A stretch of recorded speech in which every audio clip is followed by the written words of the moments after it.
2, 1. Let's go. Welcome to the Fiction Addiction Podcast, a podcast where we go one-on-one with fiction creators, such as authors, filmmakers, actors, songwriters, and more. Each episode, we get the inside scoop on our guests' creative process, the ups and downs of their industries, and our guests also give out tips and tricks that help them become successful. And now, let's jump into the episode with your host, Chris C.L. Lowry. All right. Welcome back to the Fiction Addiction Podcast. My next guest is from London in the UK. She's a mother and an award-winning author. She started her journey as a traditionally published author, but has since dived into self-publishing. As a reader, she's head over heels in love with romance, historical fiction, crime fiction, African-American, suspense, thriller genre books. As a writer, she enjoys creating stories with diverse and multicultural lineups. When she's not reading or writing stories of her own, her other passions include practicing her French, astrology, fashion, makeup artistry, drawing, and spending time at her sewing machine, dressmaking. Ladies and gentlemen, we have author Kim Knight with us. Kim, thank you for joining us on the Fiction Addiction Podcast. Good morning. Thank you for having me. Thank you. Thank you. All right, so when did you begin writing? When? Oh my gosh. When wasn't I writing? Always. I was a big reader before I was a published author, I should probably say. But writing for me, during school, as a youngster, I've always enjoyed it. But I probably didn't start taking it seriously until probably my late 20s, early 30s, when I signed my first publishing deal. But it wasn't something that I always wanted to do. I didn't, grow up thinking I want to be a writer. It just happened. It just happened. Something that I really enjoyed. Wow. Yeah. So when did you get your first publishing deal? This was probably, how old was I? I think probably 2000. No, the book was actually published in 2016. So it must have been about 2015, around then. And yeah, it just went from there. It just kept going. I'm now on book 10. I just realized over the weekend I'm about to pen number 10. Because I haven't been keeping count. It's not really, some writers, they might keep count and be like, oh my God, I'm on book this, book that. But I haven't. I've just gone with it. And it just suddenly dawned on me. And I was like, wow, yeah. So, yeah. That's crazy. Yeah, it is. But enjoyable.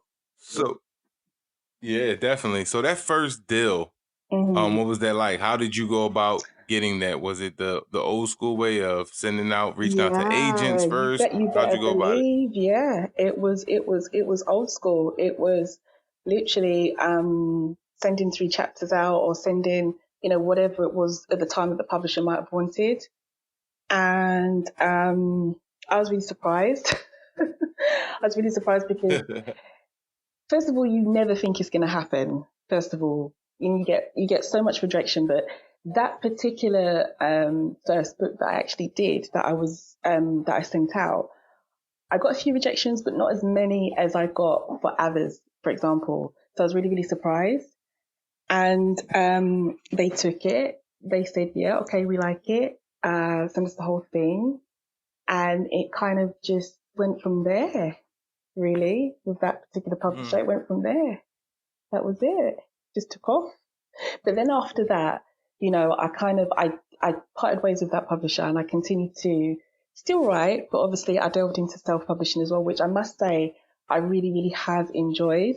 I like the freedom of it. I like doing things the way I want to do it. I like people not telling me what I need to do, how I need to do this, and I like having the whole full control. But it's a task, basically, if you're going to self-publish yourself and if you're going to do it well. as in like take the time to do it properly. I mean, I think self-publishing is a great thing, and I think it's good for all writers if they want to go down that route. But there's certain things that must be done properly if you're going to end up with a good end product. And I think sometimes writers are so quick to think, okay, for example, my book that's coming out next week, I am self-publishing that, but I wrote it in November. But just because I wrote it in November and I completed it in November doesn't mean December is ready to publish. Do you see what I mean? So you have to make sure that you take the time, that you get a good end product. And I think sometimes that's that part of the process can sometimes be overlooked, That's the only thing I would say. Yeah. So break down that process a little bit more for those writers out there The process. that are starting out. And yeah, cool. So break down the process. Like what steps specifically are you talking about? Okay, well, obviously you need to write the thing. First of all, you need to have, get your story or, whatever it is that you're writing done. I would then say that one of the most useful things that you can do is probably put your work out to be like beta read or beta read, depends on where you're from, how you pronounce it. I'm British, so I say beta read. I don't know what you Americans may say. You may pronounce it differently. But put it out to put it out there, but don't put it out there to like your friends, your mom, your dad. Put it out there to people that don't actually know you and get some honest, objective feedback. And I think this is something where some writers may be a little bit nervous to do. First of all, because you feel nervous to share. You don't know what people are going to say. Secondly, sometimes it can be a bit difficult to hear things that you don't want to hear. So that's part of it. Not everybody's going to love your work, And I think it's good. Absolutely. That is the first step for really growing your writer's skin, realizing that not everybody's going to feel what you've written. And so what? There will be people that do, but definitely put your work out, get some objective feedback, and take what's important or makes sense to you and leave the rest. I'd also say as well, make sure you've got a decent editor. Again, not your mum, not your dad, not your friend, someone who can actually, from their professional point of view, they can actually seek to improve your work well. Make sure you've got a good editor behind you.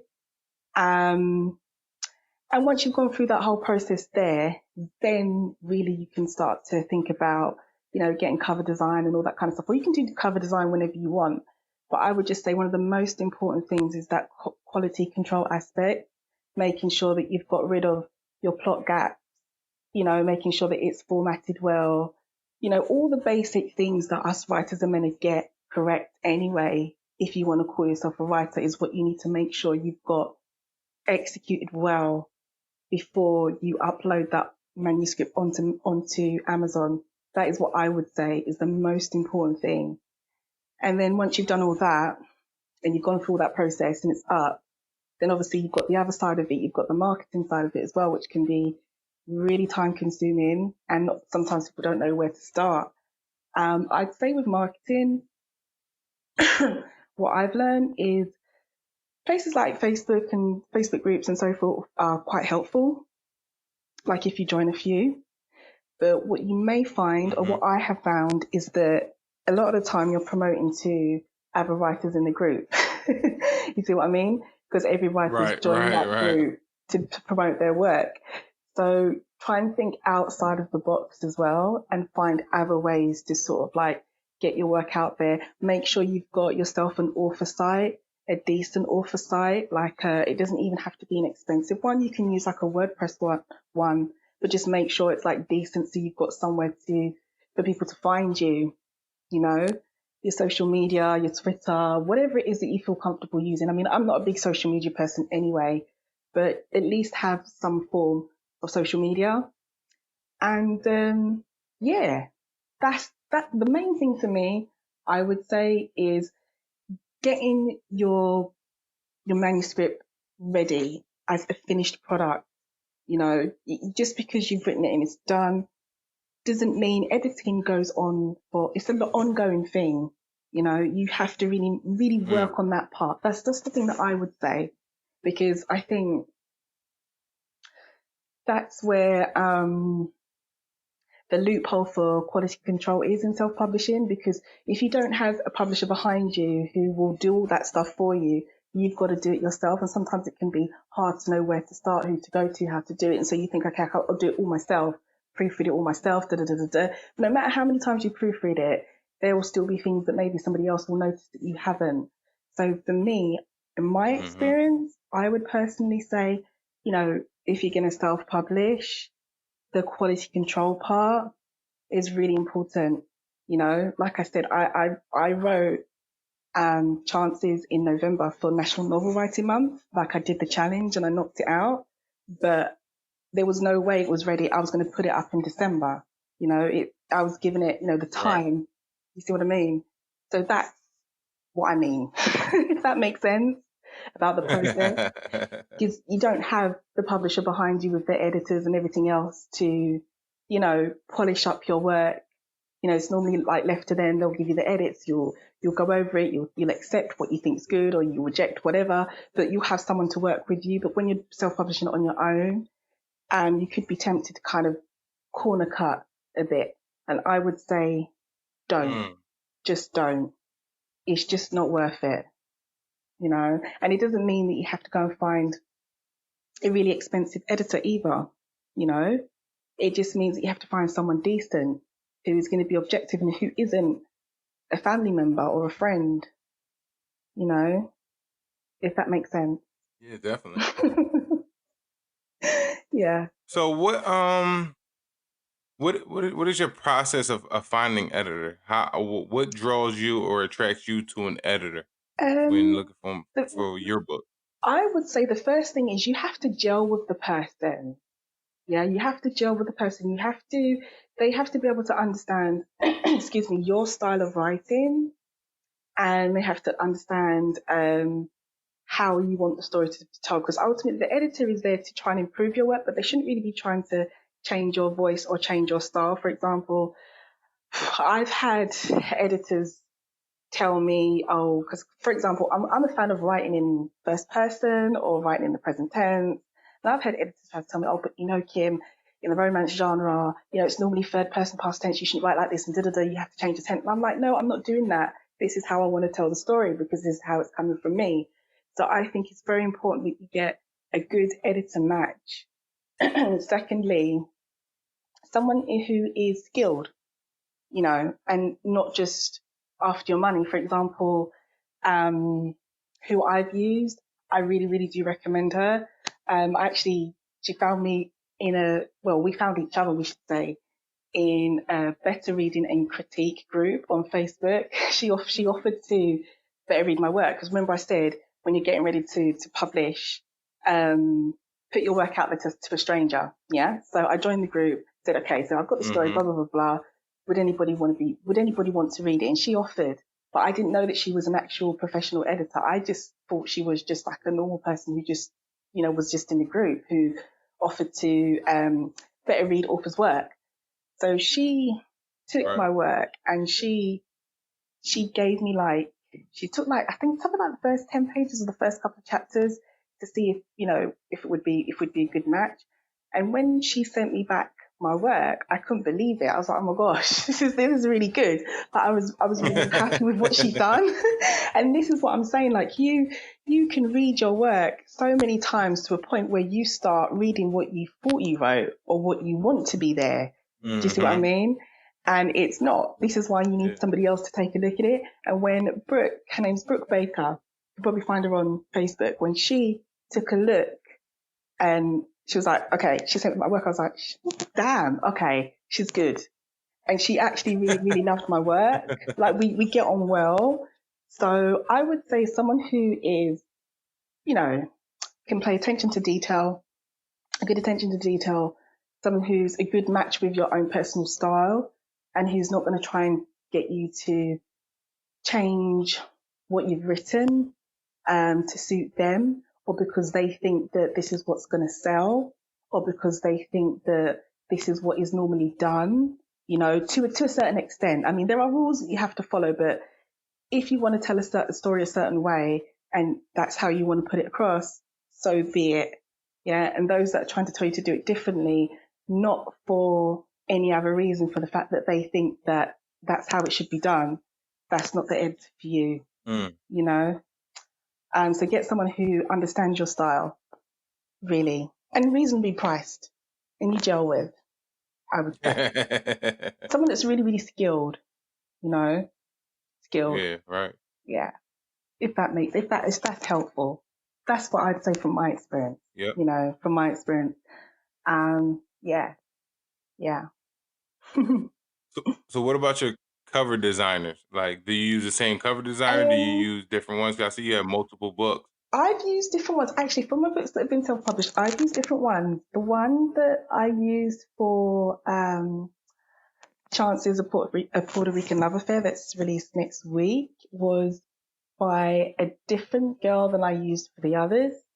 And again, you know, when you look for them, I think I just put a shout out on my page and just said, who knows, like a good designer or, you know, what have you, something like that.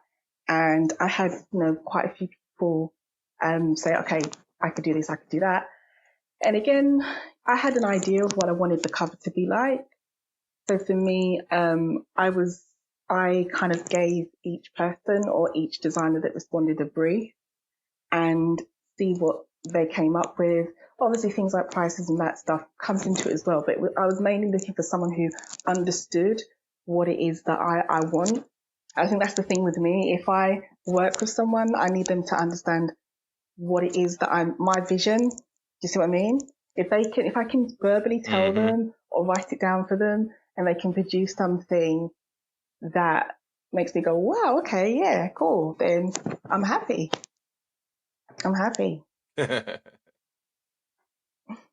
So back to when you were writing, you talked about when you got your first deal and you dealt with rejection from other companies. What kept you motivated to keep writing through those rejections? Because I think this is where writers who write because they just have to, and writers who write because they want fame and fortune, I think this is what separates us. I think if you're just doing it for the wrong reasons, like you want that massive publishing deal and you want all the fame and fortune that comes with it, I think you could easily get quite quickly discouraged when you start getting the rejection. But what kept me going was because of the fact that I wanted to do it. I had stories to tell. The rejection wasn't really phasing me. I was just like, I'm just going to keep going. And yeah, it's something that I just felt like I had to do. I just felt like it's something that I just wanted to do. It's never really been about, you know, the fame, the fortune, all that kind of stuff. All that stuff is just like bonus. Not even like titles or awards or all that kind of stuff. It's all they're just all just bonuses. For me, it's the actual craft, the actual art of it, the actual being able to put on paper the characters that come to you, the storylines that come to you, the plot twists that come to you. So it's more about the craft for me. That's what kept me going. Obviously, there were times where I did get discouraged, and I thought to myself, oh my gosh, like, what's the point? But then you open up your manuscript and you read over your work, and more inspiration comes to you, and you just keep going. That's how it was for me. You just keep going. And I just think that if you're doing it for the right reasons, you will naturally want to keep going. You know, you're not just gonna give up and think, oh, it's never gonna happen, or what's the point, or why am I doing this for? If you're doing it for the right reasons, you'll keep going. You know, you'll keep going. And if you have self-belief, if you feel confident in what you write and why you write, you'll just keep going. You will just keep going. So speaking of awards, you won Best Romance 2017 title for your book, A Stranger in France. Yeah, I did. What was that feeling when you won that award? Oh my God. To this day, I still can't even believe it. I'll be honest with you and say, oh my God, like if you could see my actual expression now, it was the nomination was enough to reduce me to tears. To actually even be thought of or considered was enough to me. First of all, when I found out that I'd been nominated by the awards company, I wasn't even in the country. I was actually traveling and I didn't know. Oh, wow. No, I had no idea. A author friend of mine, excuse me, she contacted me and she said to me, she said to me, you've been nominated for award. And I was like, no, like I'm checking through my emails, like when the plane lands and all your alerts come on your phone and stuff. I'm checking through my emails, I'm like, no. Yeah. And she's like, yeah, go look on Facebook, I'm like, no. So as soon as I was able to like navigate through the airport and everything and get to like just sit down for a moment, like I checked and I couldn't believe it. Like I couldn't believe it that someone, that panel, that awards body had found it and put it up. So for me, the feeling is very humbling and it was very emotional for me because I just couldn't believe it. I just could not, and I still can't believe it, that I was to even be thought of, to even, have to battle it out with vote by readers and stuff, because, to get a spot, because it was like the top three, and I think I missed second place by like a couple of votes, but I'm not even upset about that. The nomination was enough, But it's a really, really nice feeling, and it was emotional because for me, I was just like, wow, something I put together, a plot that I put together, something that I worked on has been recognized. A lot of writers say, oh, I want to be a bestseller. For me, I'm happy being an award winner. I will happily scoop up the awards over bestsellers. I'll scoop them up one by one. Trust me, that's my kind of, happiness for me. It's a beautiful feeling and it's very humbling at the same time. And I can't even explain it. I still can't believe it. But yeah, there you go. It happened. It happened and I had no idea. And it threw me into a state of panic when I got off the plane. And I couldn't believe it. I still can't believe it. I really can't. I still can't believe it. It's the nomination is enough. That I would have been happy with that, even if I didn't get a spot, even if I didn't win an award, I would have just been happy with the nomination. But yeah, it happened. And I can't believe it. Yeah. So you got you've written 10 books. Yes. I'm on my 10th and not all of them has been published.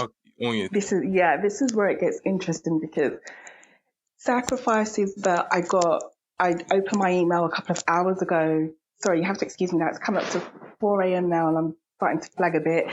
But a couple of hours ago when I opened up my email and received a really, really nice response from a publisher over Sacrifices. That one hasn't been published yet. Also, Chances, the Puerto Rican Love Affair, which is out on the stick, is up on Amazon. But last year I crossed paths with a really, really, really beautiful soul. A guy called Michaelos. He's a romance author, a male romance author as well, which is pretty cool. And he has kind of set up his own publishing house and this kind of thing. And so I've done an anthology with him and I think there's five of us together. That will be released on the 28th of February called Blinded by Love. So that's something that's also not up on Amazon as yet. But yeah, if you include those. And also, oh my gosh, it's been a busy year. Myself and my avatar author. See, yeah, so far we're only in February. my co-author, we've done an anthology together as well called the Suspenseful Collection. The Suspenseful Collection. Sorry, I can't speak properly. 4 a.m. Which is up on Amazon, but we're actually working on book 2, which we have together, and now we're going through the editing process and all that kind of thing. So there's actually 3 works that are due to come out between now and April, which would make up 10. So I'm on my 10th now, but those 3 are not up on Amazon as yet. So I'm so excited and busy. Yeah, busy. So speaking of being busy and writing those 10 books, how do you stay consistent with with writing? Because as you know, you see so many writers drop one book and then Of hear nothing course. from them. So how do you Yeah. stay consistent? Yeah. Well, you've got to make time to do it, just like an entrepreneur, like an entrepreneur who's working a 9 to 5 at the moment and really wants to have their own business. It's no different if you want to be a consistent writer. You might be doing your 9 to 5, Monday to Friday, but between 6 and 10, you're working on your book. That entrepreneur is working on their business plan. Really, you've got to make the time to be consistent. I actually took a couple of years out of writing because I moved and had some big changes around the home. Like I moved, so my last published book was like 2017, and so it wasn't until like 2019 I really started to get myself back together and get back into it. But I would say generally you need to make time for it. Try and do a bit every day. Like some writers give themselves word limits or word count limits that they want to do and small targets to do each day or each week. That can be helpful, but at the same time, that can be stressful because you feel as though you've got to do this today, tomorrow, blah, blah, blah, blah. I just say make time to do it. Write something every week, every day, as often as you can. Don't let it go weeks, where possible, or months without sitting down and working on whatever it is that you want to work on. So that would be my biggest bit of advice. That's what I do. Just make time for it because the books aren't going to write themselves, are they? The ideas are just going to stay stuck in your head. You know what I mean? So if you want to do it, you've got to make the time to do it. And that's it. There's no two ways about it. No two ways about it. And then again, you have to remember that some people or some writers only have that one book in them. I'm sad to say, some writers only have that one book in them, and that's it. They just don't have the inspiration to write anything else. But if you do have the inspiration to write other things, just make time to do it. Just make the time, an hour here, an hour there. Just do it. Just stop thinking about it. Just get on with it. Just do it. Yeah. So in terms of writing, do you have a certain setup you have when you write, or certain rituals you have?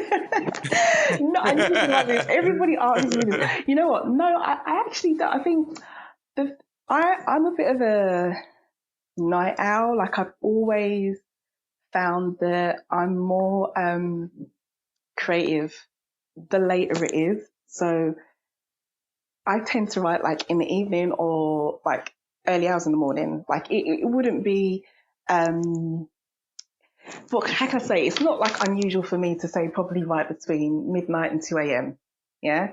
So that's probably when I'm probably at my most creative, when the house is quiet and, I can really just sit down and get into it. But in terms of rituals or stuff like that, not really. I just write when I want to write, and I just tend to have music.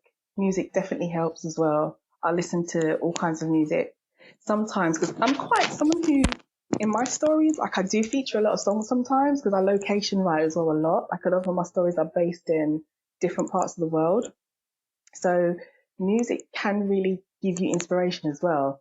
Like sometimes I might be writing a scene and it requires or for some reason there's music or whatever's happening in the scene, and I might use the song that I hear on the radio at that particular time that I'm writing. That has happened to me before. So I think music really helps when I'm writing. But in terms of schedule or anything like that, no, I'm just someone who I'm more creative. The later it is, I'll be more creative. I might be more tired, but more creative. So are you a pen and paper writer? Oh God, no. Oh Phone, God, no. laptop? Pen and paper. No, oh my God, could you imagine? No, no, no, no. And no disrespect to anybody that does use pen and paper as well. Like I just couldn't do that. I use a laptop. I just, standard laptop, that will do me good. Pen and paper now. Because my typing speed's quite quick as well. So definitely quicker than I can write, obviously. So it's probably better for me to do on the laptop. Yeah.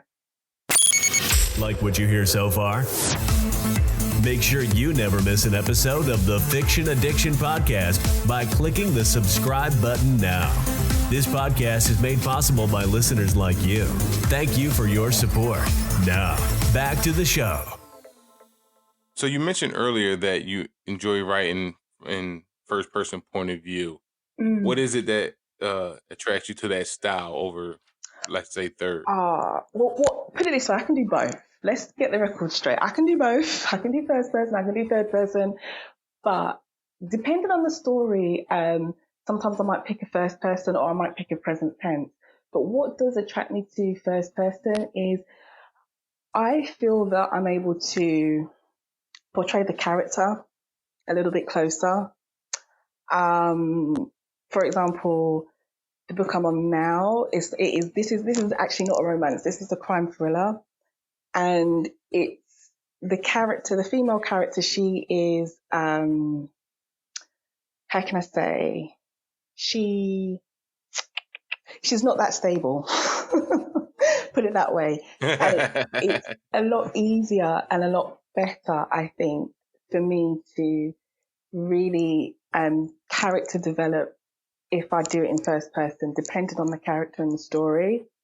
So that's what really attracts me to first person, I think, because I find myself jumping into the role of the character and thinking like the character, like completely removing myself and just thinking how they would.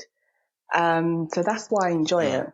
I also think as well as a reader, I really enjoy it as a reader because I'm a massive reader.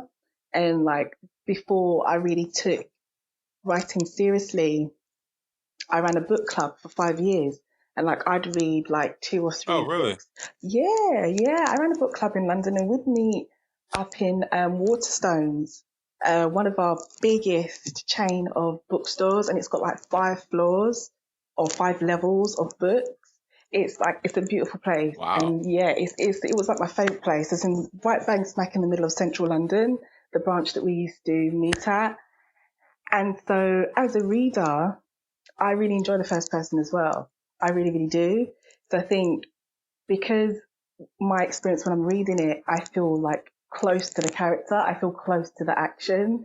I think naturally as a writer, I kind of just do it, to kind of develop the character a bit more.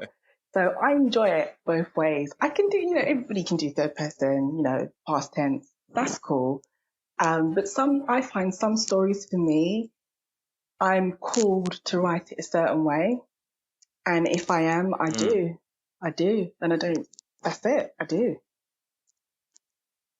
If that makes sense. So how was it running a book club? Oh, it was heaven. It was heaven. Like I said, I love books so much and I still am a big reader now. It was just such a cool thing to do because I did it via, I don't know if you have this in the States, but it's called Meetup. Like it's like an online place where you can put like group meetups. And it was like, yeah. So you'd have people from all over London. So sometimes even people who are not even British, like they were just here in London for a certain amount of time, just looking for meetups, would come and would join. But they're staying for a long period of time that they could read the book. So like if they were staying for like over a month, they'd read the book, come to the meetup, so forth. And I met some really cool friends through doing it, and it's something that I would love to do again because I found it was interesting to like read a book with a group of people and then everybody share their opinions and their views on it as well. But it wasn't like deadly serious. You know, you get some book clubs where, you know, it's like deadly serious. Everybody sat around really stiff. We would laugh, we would joke, we would drink our wine, you know, because it was for girls as well. So it was just like a girls group. So it was like a bunch of girls, cool girls would just meet up, have Saturday lunch or Sunday lunch, whatever, would meet around lunchtime. We'd have our wine, we'd have fun, and we'd talk about the book, and then we'd meet up the following month. It was cool. I loved it. I loved every moment of it. Really, really nice. I recommend it. So you also mentioned co-authoring a book. Did you guys? How was that? How did that come about? Okay, well, I've done this a few times, you know, but for this year, the first time I really did it properly was when I co-authored the Suspenseful collection, Volume 1 with Didi Ovia. Now she's a fellow suspense author from the States, and we just crossed paths via blogging, just being blogging. She read one of my books. I didn't know she was reading one of my books. She read the book that I won an award for. She loved it. She did me a really positive review. And I was like, oh, that's really nice of her. Then I read one of her books and I was like, oh my gosh. She writes a lot like me. Like I could recognize my own writing style in her. It's not even funny because it got to the point where like I read her work and I was like, what, like it is very, very similar. Yeah, very, very similar. And it's not like I was shocked, but it was cool. So we started like a blog challenge where one of us would start a story. No, this is how it went. We'd put out a poll to our readers, say which writing prompt should we use to write a short story. One of them would choose, or a group of them would choose, and then one of us would start the story and the other one would end it. Now, whoever started the story would not tell the other what it was about or anything. They'd just write half a story, email it to the other, and she'd finish it. Okay, so we did that as like a blog challenge, and it got really, really popular. And like we both loved it because people were saying like you can't tell who has written what, but you are told where the story's cut, because it would be like all for one, scene 1. Then she would write the first part. Then you'd see all for 2, scene 2, and she'd end the story. So you could see where the story had cut, but you wouldn't know who wrote what. The only thing that could really tell us apart is our spelling, because obviously I'm British and she's American. But we got around that because we decided, okay, we're either going to write this story using British spelling or American spelling. So you still couldn't tell who wrote what. So in the end, we took those stories and we extended a few of them and we published them. And then we both took a break for a bit. Like I said, I had to take a break from writing for a bit. And Didi had some stuff to do. And she was working on her own book. So she put out a few books of her own through her publisher. Then we came back together. We got about a handful of stories together. I think about maybe 6. And then we just decided, you know what, we're going to go back for it. We're going to go back and we're going to do it this year. And so we're going to release, we're going to self-publish together the Suspenseful Collection Volume 2 in April. So working with her, it's been really, really positive because not only have I gained a writing buddy, you know, someone who can critique my work and she can critique mine, as I was saying, putting your work out there to other people. I gained like a really cool girlfriend as well because we're actually properly friends. Like we talk to each other. Sometimes we'll get on Skype and be like, okay, we're going to talk about work or the stories, and we'll just end up talking about something else and then have to go because we've both got kids, we've both got schedules. And like I'm like 9 hours ahead of her, I think 8 or 9 hours ahead of her. So right. it's like trying to find another spare hour where we can both talk, you know, and actually talk about what we're supposed to be talking about. So she is a beautiful soul, and she's so funny. I swear to God, if you ever do co-authored work with anybody, make sure you get on with them, you know, and make sure that you gel. So it's been positive with Dee Dee. With the other guys for Blinded by Love, now this is the first time I've done it in a bigger group because there's 5 of us. So this experience has been really, really positive because again, we're all in different areas of the world, different parts of the world. I'm the only one here, like in Europe, but the rest of them are all in the States. And Michaelos, Liz, Larico, and Jay Daniel as well. They've all been cool to work with. This project, slightly different though, because the actual publisher owner or publishing house owner, Michaelis, he gave us all a writing prompt and said, okay, put your own creative spin on this. And the writing prompt was, and when love goes wrong. So you've got 5 different stories by 5 different authors across 5 different genres who have all, used their own creative spin. And I can't wait to actually get the full manuscript together myself. So, because obviously we're all going to get a copy to proof and make sure we're happy with it. I've got the titles, like everybody's title is so different. You've got like, 2 Sides to a Cheetah, which is by Michaelis himself. You've got From Jamaica with Love, which I've written. You've got Trouble Love by Liz Maverick. You've got Lethal Love by Larico. And Jay Daniel, he wrote Stockton a Love Triangle. So can you imagine 5 different writers using one writing prompt with their own creative spin? And so I'm looking forward to it. Cool, I'm looking forward to it. So judging by the titles, I can't wait to see what everybody's done, and what kind of genres they've come up with, what kind of story they've come up with. So yeah, so that's been a positive experience. And we've kind of formed like a family. So again, I'd say, if you're going to co-author work with anybody, whether you do it in a big anthology with 5 or more of you, or you do it in like just 2 of you, or whatever, however you do it, just make sure that you gel with the people that you work with, and that everybody's working as a team, as well. I'd say, I'm a big team player anyway. I'm someone who enjoys group activities, working in the team. It's not a thing for me. So yeah, just make sure everybody gets on. But it's been fun.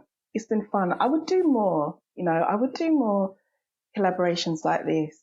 If it was the right genre or, the right opportunity, I would do it. But, yeah, just making sure that you stick to deadlines. The only real challenge, because I almost pulled out of this because oh really? I almost pulled this one here, Blinded by Love. Like I said to Nicholas, I'm really, really sorry, but I think that I might not be able to make it. And he's like, no, you have to make it. And surprisingly enough, somehow I found the time to get a short story in. So yeah, obviously you're working to somebody else's deadline. You're working to the publisher's deadline too. You know what I mean? And it was over Christmas as well. So yeah, just make sure you can meet the deadlines. But it's fun. It's fun. So speaking of genres and different genres, obviously you write crime, romance. Which genre do you think has your heart? Which one is the one you love writing the most? Well, okay. Well, technically, yeah, romantic suspense and crime thriller. Yeah, they're the 2 things that I love. Oh God, what a question. This is like asking me, do I want to keep my left arm or my right arm? This is like, which one do you want, Kim? Right. Let me think. Do you know what? I like them equally both. I really do like them both. But I think, oh damn, you really are asking me to like cut off one of my arms here. So I'm going to say like, I just can't do it. I can't make a decision on that. I can't call that. That's like, come on. I can't call that. No, I can't. They both, they both have a place in my heart. I think my talent or my skill, whatever you want to call it, is as a writer, I think is basically, good plots, fast-paced plots that have twists and turns and suspense. And I think that's why naturally I can do, romantic suspense and crime thriller, what I think quite well. But that's why I'm drawn to it, because that's the kind of thing I like to read. That's the kind of thing I like to write. But they both have a place in my heart. But I think at the moment where I'm at now, headspace wise, I'm definitely in the mood to write a crime thriller. I've written so much romantic suspense, and I've got a crime thriller open on my laptop as I'm talking to you now, which was my it was like my very, very first idea ever for a book. And I've had it for years. And you know how many times I've rearranged this plot and I've not been satisfied with it? And now I've just really, I've rearranged it so many times, to be happy within myself. And I'm just at a point now, I'm just thinking, you know what, I'm just going to go back to it. But in a way, I'm so glad that I've left it this long and left it like these good few years, because I feel like I'm going back to it a lot stronger as a writer. And I know if I tried to finish this up, probably a couple of years ago, I probably wouldn't have a good end product as I probably would now. So I'm happy that I've had that break. So I'm definitely in the mood to go back and work more on, a crime thriller plot than a romantic suspense plot. I'm gonna have a break. I'm gonna switch gears for a bit. Switch gears. I feel like killing someone. I feel like bumping someone off, killing someone. So yeah, that's what I'm gonna go for now. Yeah. And it's funny because readers always joke about that. Like as soon as they fall in love with a character, the author kills them all. Yeah. So how entertaining is that to you? Like writing and yeah. Oh yeah, I'm getting rid of this person. It can be quite funny because I actually I don't even know if I should really spill the beans, but should I spill the beans or should I not? No, I'm not going to spill the beans too much, but yeah, readers who I do feel for readers who get attached to characters and they end up dying, because I have done something very, very similar. And I think that's just how it goes. Sometimes they gotta go. Yeah. Sometimes you gotta bump them off. That's just it. That's just how it goes. People gotta go. You've got to make room for other things. But it happens. It happens. It depends how it happens as well. If it's unexpected, it can be quite like, oh, that was really, really cool. Like I didn't see that coming in the plot. But sometimes I guess if you're really, really, attached to someone, you don't want them to go, and it's like, well, is it even worth me reading the rest of it? Yeah, break my heart, It happens. That's how it goes. It happens. But I don't do it all the time. I don't do it all the time. I don't. To be honest with you, I don't do it all the time. I think I've done it recently, and I won't say in which book, because then I'll spoil it. If anybody does want to go out and read anything of mine. But they had to go. I had to bump them off. They had to go. So is there a genre you haven't written in yet that you're thinking about in the future that you're interested in? Erotica. It's so funny you should ask me that, erotica, because that genre is like my guilty pleasure to read. Like, I just can't get enough of it. Like, I don't know if it's the dirty mind in me or what, but I am really, so if it's written well, like some erotic books can be written really well, where like sex isn't just the driving point or the main story. Oh yeah, definitely. But I have thought about it because I've had a lot of feedback, because with my stories as well, especially with my romance stories, they are steamy. Like my characters are going to do more than hold hands and walk in the park. Yeah. So if you're someone who is offended by that, then I may not be the writer for you. But they do, they get it on. And so I've had feedback that, that my scenes can be quite well crafted. So it's kind of made me think, I wonder if I could write like an erotica. I wonder if I could do that. I wonder if I could write like a whole, maybe like book of short stories or whatever. But it has crossed my mind. Yeah, it has crossed my mind. Right. Yeah. I'm not sure what my mum would say, but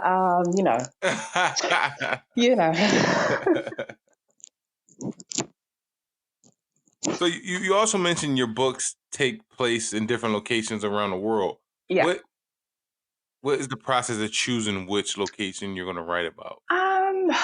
Do you know what? There is no real rule I follow.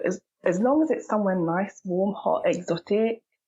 Because the romance set in paradise series that I'm working on, my idea or vision for that was just to have exotic, nice, hot, sexy places around the world. So like the first book, Havana Heat, is set in Cuba, Havana, Cuba, obviously. Then you've got Lover's Retreat, and that was actually set in Thailand. And Thailand, I don't even know why I picked Thailand. It just looked like a really beautiful place. When I was flicking through like pictures online of like exotic beaches, or just trying to get an idea of where in the world was like a really nice place, and Thailand came up. So I just picked them based on places that I've either been, places that I'd like to go, places that really look good, or places that suit the characters' backgrounds. So like Chances, a Puerto Rican love affair, is obviously based in Puerto Rico, and I put it there because it kind of blended with the background of the two characters of the main people, especially with the male. Like he is actually, that's where he was born, that's where he was raised. So it depends. Right. It depends.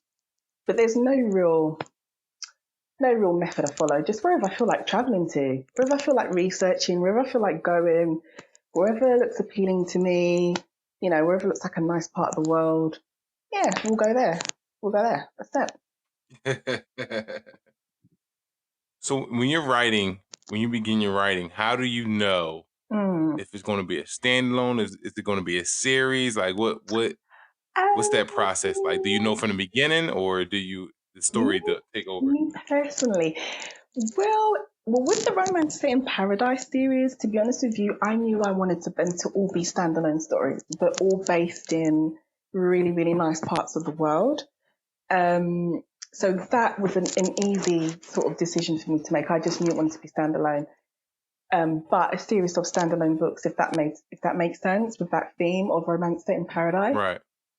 With series that follow back to back, to be honest with you, I don't think I would ever write one of those.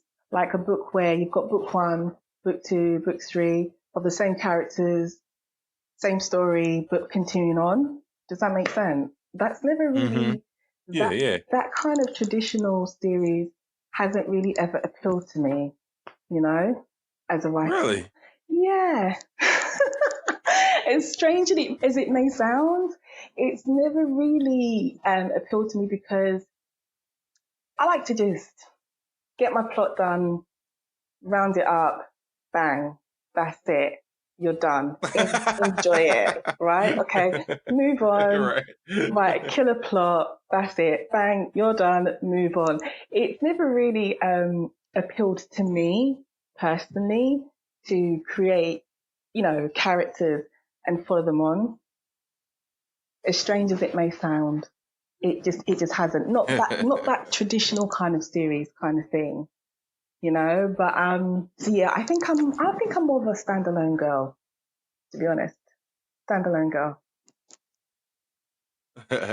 So your book, The Red Room, Romance in the City, Yeah. book 1.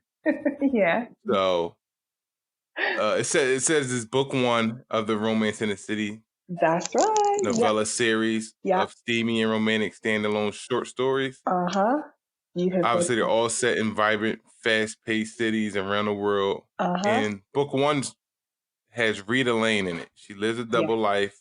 Yeah. Her day job as a receptionist at a prestigious London Park hotel, but by night, the adventure begins. Yeah. What was the inspiration behind that book? Oh my God. That was a good read. Very good read. Did you read it? Oh my God, did you actually read it? Oh, bless you. I'm glad you enjoyed it. Bless you. Okay, The Red Room. Okay, so The Red Room is the Romance in the City series. So again, it's very similar to Romance Set in Paradise, whereas I've put stories based in cities around the world rather than actual like countries. So New York, London, wherever. And the inspiration from the red this story originally was part of an anthology that I took part in. And I got my rights back from that particular publisher, and I decided not to keep it with them and renew it. I wanted my work back for myself because I just wasn't really that happy. So the inspiration was the fact that we had a writing prompt where the prompt was code red. Yeah. So obviously when you read the story, you will probably understand, because one of the chapters is called R is for red or R is for code red or something like that. I can't quite remember. I wrote it so long ago. And the inspiration, the inspiration just came from being someone obviously from London myself. I've always really appreciated pole dancers. A lot of people might think that they are, they're cheap, or, they take the clothes off for money or whatever. I don't look at them like that. I think that they're really actually artistic, and really skilled. And so I thought to myself, right. what? I'm gonna feature, a girl who has this kind of skill in one of my books. And so I spent a lot of time on YouTube watching different pole dancers, different styles. And I did watch a lot of the girls in Atlanta. I think it's Magic City in Atlanta. Like there's the big popular strip club. And so yeah, my inspiration just came from, you know what, this is the writing prompt, code red, write a story about a character who has red hair. So I was like, okay, cool, fair enough. Came up with Rita Lane, and I thought, okay, what's this chick gonna do? What's she gonna do? How can I make her like into this like red siren? And I just thought, okay, this is it. She's gonna have a double life, and that's how she came about. Really, that's how she came about. I enjoyed writing it, and again, I would have loved to have made it longer, but because I was bound to the publisher's word limit, because there were so many of us in that anthology. I think it was about 18 authors. So we all had like oh, wow. The big one. It was like 3 volumes in the end, because there were so many of us. Like you couldn't put all the stories in one book, like on Amazon at the time. And so, that's how she came about. That's how Rita Lane came about. I'm glad you enjoyed it. I'm glad you read it. Thank you. Yeah, and yeah, she's cool. She's cool. I like Rita. I think you're either gonna like her or you're not. You're either gonna like the story or you're not. But I love her. And I just think watching the girls at Magic City, and also comparing them how the girls are in British strip clubs, they're very, very different. Very, very different. Really? Yeah, very, very different. I mean, what you read, what I put in there it's true. Like the girls in the state, in the clubs, are a lot more freer and a lot more, I won't say talented, but they're able to showcase their talent in a different way than British strip clubs, So I appreciated watching them girls. I think they're talented. I think, to be able to do all that stuff on the pole, I don't think that they're it definitely any takes bad. skill. Yeah, I don't think they've got, some people might look at them and think, I think good for you. Good for you. If I was making that money from doing it as well, why not? So that's what I don't look at them. I think they're, talented girls. So that's how Rita Lane came about. I needed some inspiration, and I looked to girls in Magic City. And that was it. That was it. So when it comes to your characters in this book, I noticed a lot of diversity amongst the characters. Yeah. How important was that for that in your book? It's always important to me. You won't find anything but a diverse lineup in my books. It's very important to me, because you have to represent the world that we live in, And I think that with romance generally as a genre, I think it can lack diversity. You see what I mean? It can lack. And so I like to be as inclusive as I can. with all my characters. You'll find Black, white, Chinese, Hispanic, and anybody in between. Like it's really, really important to me. And also, don't forget, I'm from London, so that's probably one of the most diverse cities in the world. So it would be strange for me to keep my character line up all one race when I walk out my front door. That's not what I see. You see what I mean? So it's really important to me. I think I just like it, and I like having different characters. Being able to portray different characters, and as a writer, develop them in different ways. So yeah, you'll always find that in my book. Always, always, always, always, always. I mean, no one should ever pick up something of mine and think it's just going to be one dimensional, because it's just not going to be like that. And I would refuse to do that as well. I would. So, So what also goes through your mind when developing your characters? Because the diversity in their race isn't the only thing that stands out and stood out in this book. It was also the professions, having the two male lead characters, Richard and Dan, being successful men, but of two different races. One's Black, one's white. How important was that too? Because that's not. Well, this is the thing. It's not often seen. No, this is the thing. I mean, with again, I'm spilling the beans, okay, but with the small publisher that I am working with Nicholas, okay, who's publishing Blinded by Love. For his label, I'm actually gonna develop a series of books of successful men. And when I say successful men, I mean successful white men, Black men, Asian men. It's really important for me to portray men that are successful, rather than just how can I say, just typical or stereotypical, or just I don't want to thugs. Yeah. Like I don't want to put down anybody who likes to read that. And I don't want to put down anybody who likes to write about that. But you know what? It's really not me. Like, I don't enjoy reading it, and I don't enjoy writing it either. Like, I like successful men as a woman, standard. So I'm gonna write about successful men. I want to see successful men. I want to see men in suits. I want men to be accountants, lawyers, in professions like that, because why not? Why not? I mean, right. You sound like you're surprised almost to find that. Yeah, it's rare. Unfortunately, it's rare. It's like I made them so many, especially in urban fiction, so many people. Yeah. Whoa. Okay, first of all, I don't want to be pigeonholed into like an urban fiction kind of book. Oh, not at all. Not at all. But I do get what you're saying. Like, in urban fiction, I think there's a lack of it. I think it can sometimes be a bit one-dimensional, and that's not put down.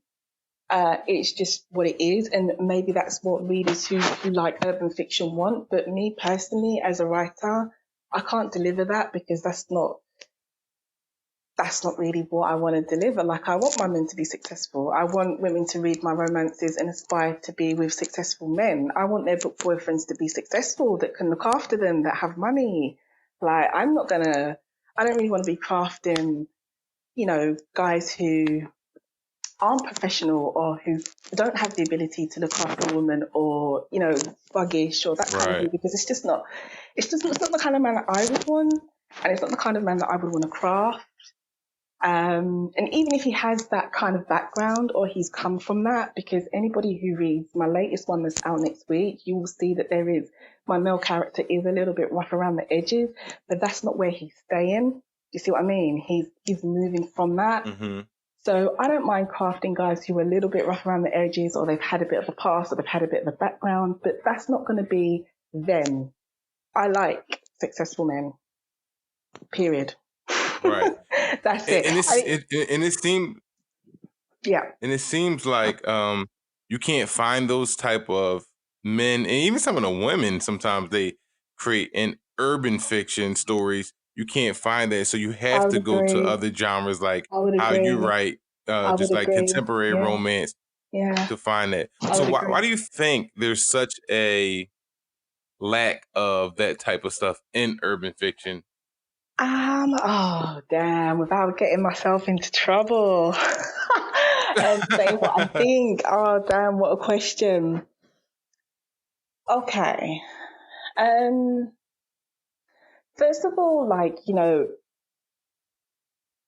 respect for the genre, respect for the genre, respect for the writers who are in it, respect for the publishers who are in it, fair enough. Respect for the readers who like it, fair enough.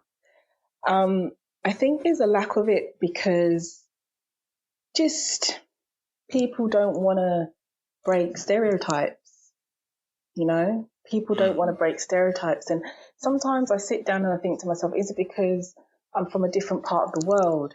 Because a lot of urban fiction is mainly set across the state. And here in Europe, maybe it's just different culture. I don't know, different culture, different expectation.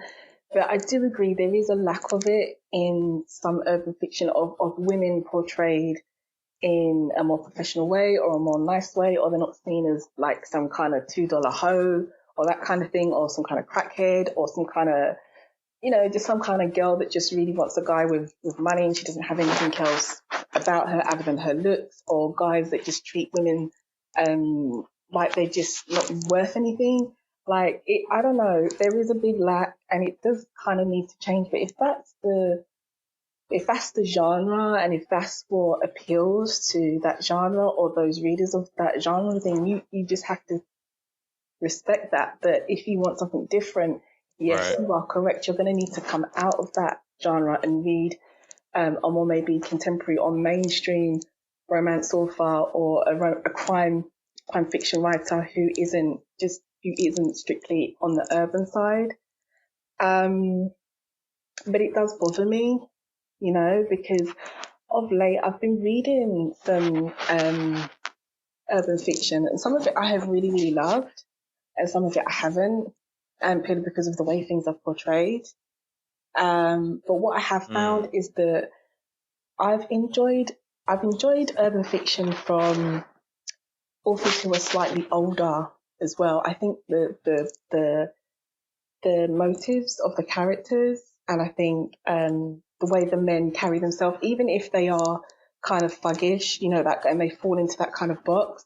Like, I read a really, really good book a couple of months ago where, yes, it had that urban fiction street lit feel, but these men were professional businessmen, maybe dabbling in a bit of illegal activities, but they were the professional older men. And I found that as I've read through the genre, kind of over the last, say, I don't know, say 6, 7 months, the older the author, the more I can kind of engage with it, and from a personal perspective. But yeah, there's a big lack of it. And I just, fair game. That's the genre. That's what the readers want in their play. But I can't, and I don't, and I would never, and I don't want anybody to even sit there and think Kim would ever deliver something like that, because it's just not the genre that I write in. Even if I'm working with a small urban fiction publisher at the moment to do the Blinded by Love anthology or anything else that I might put out with under that label, which I said I'm going to try and develop a series of books where the men are successful Black men especially, or men of color as the main kind of lead, whether it be crime or romance, whatever way I go, the men are going to be successful. It's important to me. I can't do the typical urban fiction thing. It's just not me. It's just not me. And in a way, it kind of, it surprises me that you're surprised, I sit here and I think to myself, maybe you expected typical urban stuff to come from me. Maybe. No, actually, a lot of the authors I've been interviewing, they haven't been the typical urban fiction at Mm, all. Yeah, I think I only okay. had one, and she wasn't even like typical urban fiction. You know what I mean? So, Yeah. and that's interesting. You talked about erotica because I interviewed a couple authors who their stories were like that. Like they had good stories. It just Mhm. happened to have erotica in them, and it was Mhm. so good. You know what I mean? So it's Yeah. interesting that you mentioned that because even that genre is getting more quality content in it. So Yeah. it's Mhm. attracting a lot more A readers. lot more. Yeah. Yeah. So Definitely. I would it's just agree. crazy. Yeah. I mean, excuse me. You know, some genres have reps that go with them and stuff. And yeah, I would agree with erotica as Right. well. That sometimes people think that there's no plot, there's no story, there's no this, there's no that. It's just people basically Hmm. getting it on. Like, well, not all the time. Not all the time. It is getting better. And I would like to, I would give it a go. But obviously, my stories would have a plot to it rather than just being Yeah, me. oh, absolutely. But yeah, yeah. I mean, I also want to say, I just hope that I haven't, anybody who enjoys the urban genre, it is a great genre and there are readers for it. But I don't want to offend anyone, if that makes sense, by Oh saying, yeah, not at all. that it's sometimes the women and the men are not portrayed as positively as they could be. And I think especially the men and the women of color as well. But that's just how it is. That's just how it is. It's hard Hmm. for me to enjoy some of it, but some of it I do. Some of it I do, some of it I can't quite engage with. It's hard to read, or I just can't. It's just not. You know, it is what it So, speaking about your characters from your story, is.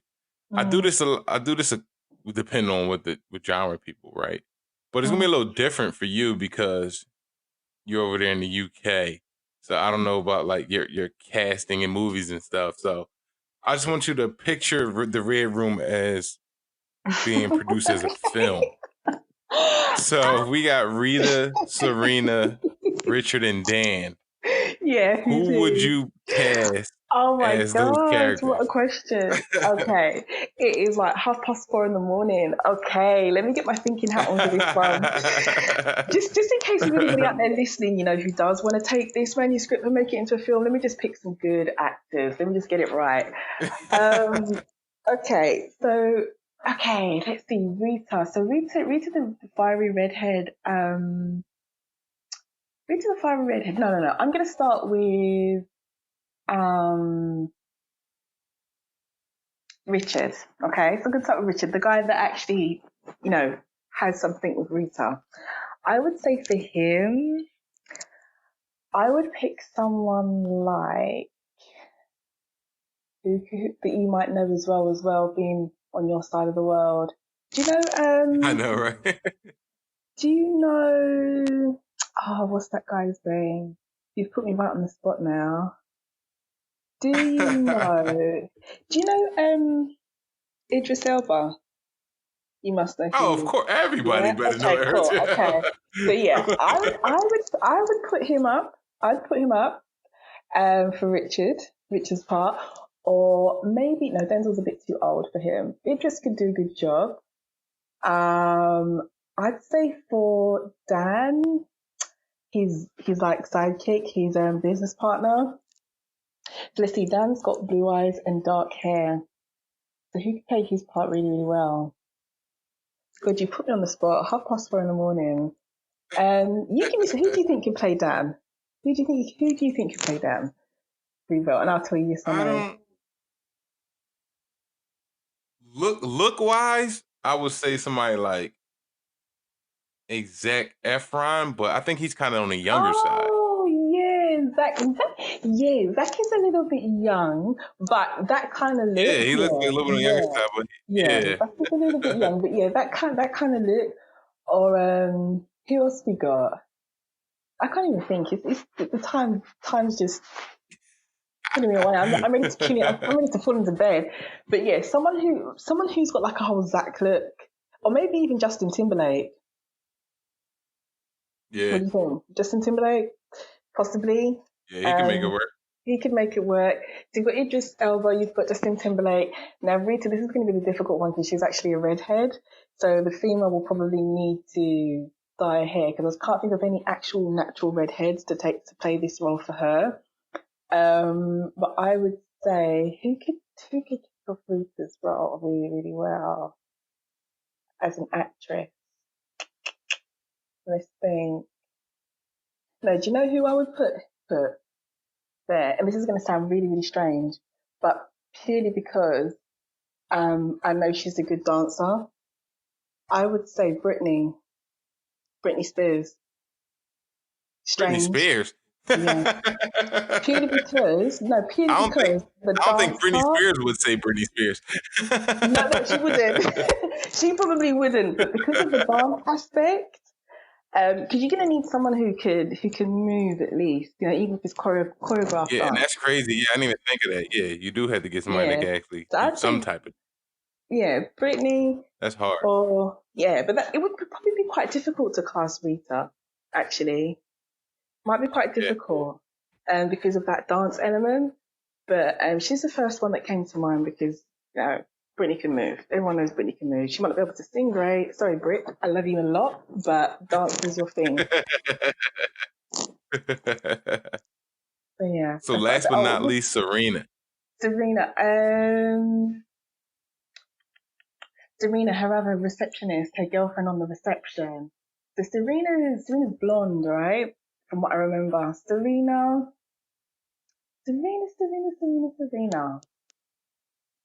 I'd probably pick someone who is not that well known to play her part, like an up and coming actress, because Serena's part is Mm, not really that much of a big part in the book. She's just like her girlfriend. So Serena could right. be someone who's maybe an up and coming actress who wants a role, you know. But with Pearl, the last girl, so Rita's co-worker at a second job with Pearl. You know who I'd choose for Pearl? Taraji P. Henderson. Definitely. I'd pick Taraji. Mm, Yeah. I'd love her to play it. mm. If I could choose, you're like, I'm not too sure about her. Who would you pick? No, that's good. No, that's good. That's I'd real pick good. her. I'd pick her. Yeah, I'd like her Roger to would do kill it. anything. Yeah, I'd pick her. She'd be quite cool. She's the first one that comes to mind. But I think I'd have to definitely think about